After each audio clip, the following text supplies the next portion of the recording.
Hello, আমি অর্পিতা। আমার নতুন একটি ব্লগে সবাইকে জানাই স্বাগত। বলো তাহলে সবাই তোমরা কেমন আছো?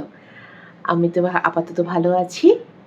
আর আজকে চলে এসেছি তোমাদের সঙ্গে শেয়ার করতে খুব চেনা জানা একটা রেসিপি নিয়ে, যেটা শীতকালে না হলেই নয়। সেটা হচ্ছে, চলো ঝটপট দেখে নিই। হ্যাঁ, তোমরা সবাই ঠিক ধরেছো। আজকে বানাতে চলেছি গুঁড়ি আলু দিয়ে দম। নতুন যে আলু, এখন শীতকাল মানেই নতুন আলু, আর গুঁড়ি আলুর দম না হলে কি জমে? একদম জমে না।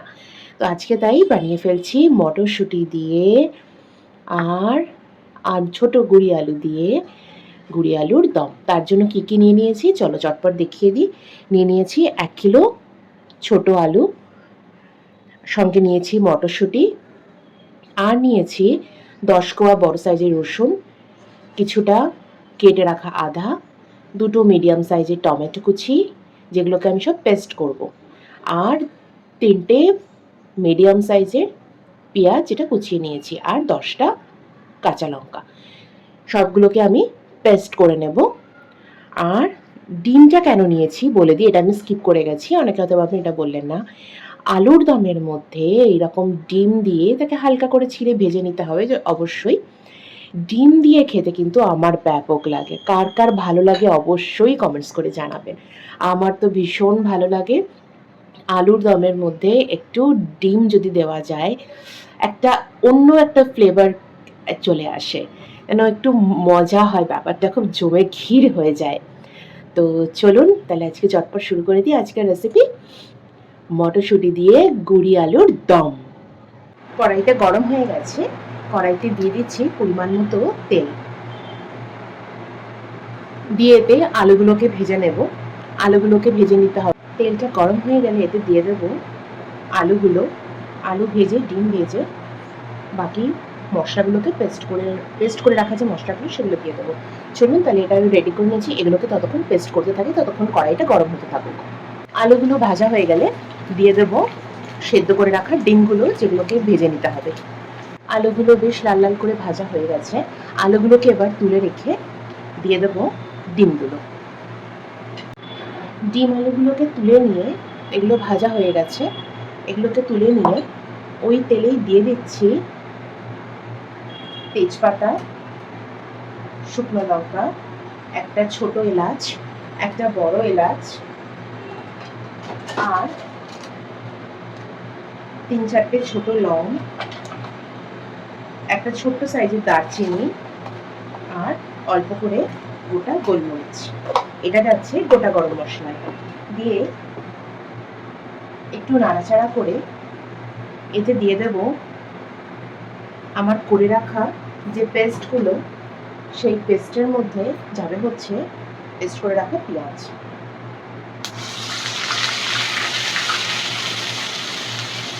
পেঁয়াজটা দিয়ে একটু ভাজা ভাজা করতে হবে।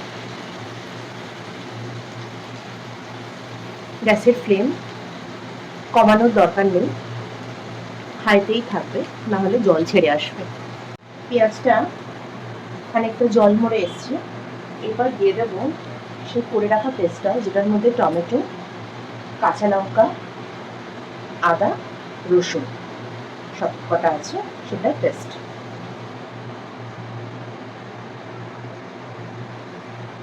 এটা দিয়ে ফ্লেমটাকে হাইতে রেখেই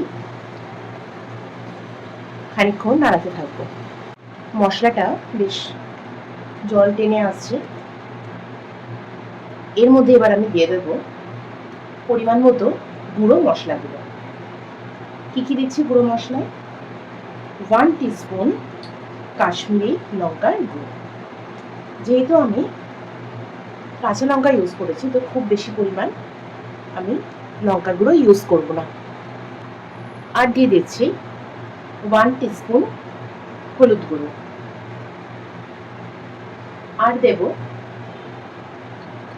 এর সঙ্গে হাফ টেবিল স্পুন জিরের গুঁড়ো। আর দেব হাফ টেবিল স্পুন নুন।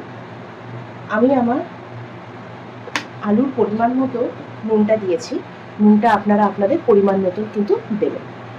মশলাটাকে আবার একটু কষিয়ে নেব যতক্ষণ না এটা তেল ছাড়া অবস্থায় চলে আসে।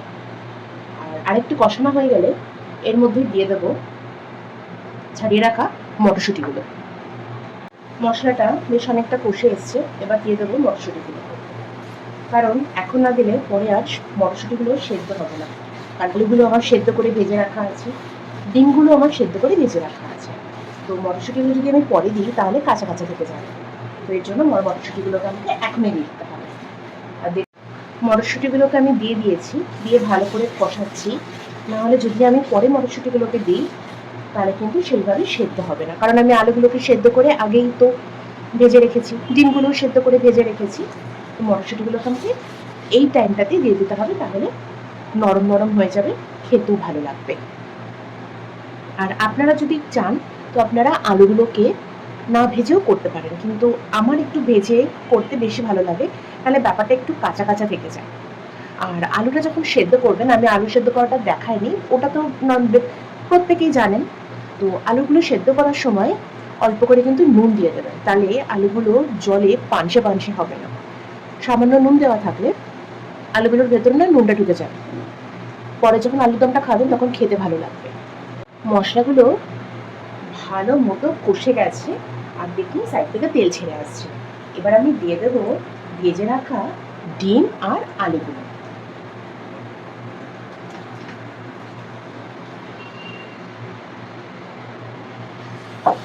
ডিম আর আলুগুলোকে দিয়ে ভালোভাবে একটু নাড়াচাড়া করে দিতে হবে,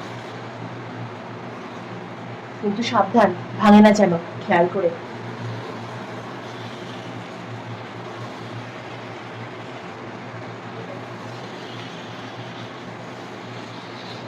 বেশ সাবধানতার সঙ্গে হালকা হাতে নাড়াচাড়া করে নেবেন। মশলাগুলো আলুর সঙ্গে পুরো মশলাটা আলুগুলোর সঙ্গে একদম পুরো মাখা মাখা হয়ে গেছে, কষানোটা হয়ে গেছে। এরপর আমি দিয়ে দেবো গরম করে রাখা জল। ঠান্ডা জল দেবেন না, ঠান্ডা জল দিলে আলুগুলো আবার শক্ত হয়ে যাবে, খাবারের টেস্ট পাল্টে যাবে। আমি প্রথম থেকেই বলে আসছি আমার প্রত্যেকটা রান্নাতে যে আমি গরম জল ইউজ করি, আপনারাও চেষ্টা করবেন গরম জল ইউজ করার, কারণ গরম জল না দিলে খাবারের টেস্ট পাল্টে যায়, খাবারটা আবার সেইভাবে শক্ত হয়ে যায়, যেটা খেতে একদমই ভালো লাগবে না। তো চলুন আমরা গরম জলটা দিয়ে দিই। আমি আমার পরিমাণ মতো গরম জল দিয়ে দিচ্ছি। যে যেরকম ঝোল খাবেন সেই পরিমাণে জল দেবেন। কেউ যদি মনে করেন যে রুটি পরোটা এসবের সঙ্গে খাবেন বা খিচুড়ির সঙ্গে খাবেন, সেই মতন করে আপনারা জল দেবেন।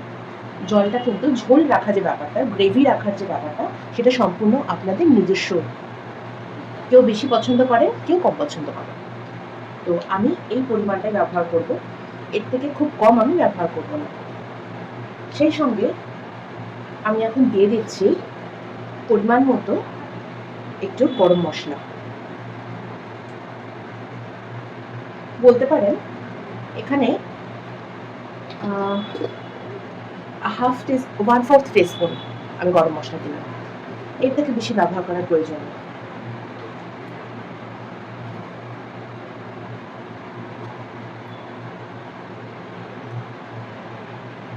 শেষে এটা অপশনাল, আপনারা চাইলে দিতেও পারেন নাও দিতে পারেন, কিন্তু না দিলে পরে আমি বলবো কিছু একটা যেন মনে হবে যেন অসম্পূর্ণ থেকে গেল পুরো আলুর দমটায়। 1 টিস্পুন একটু উঁচু উঁচু করে ঘি।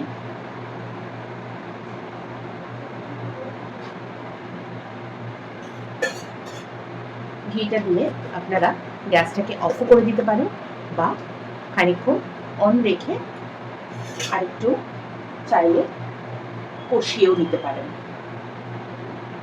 আমি এক্ষুনি অফ করব না, আমি একটু নাড়াচাড়া করে এটা যে ঘিয়ের ফ্লেভারটা একটু প্রত্যেকটা আলুর সঙ্গে, ডিমের সঙ্গে, পুরো গ্রেভিটার সঙ্গে একটু নাড়াচাড়া করব, ব্যাস পুরো ব্যাপারটা হয়ে গেল।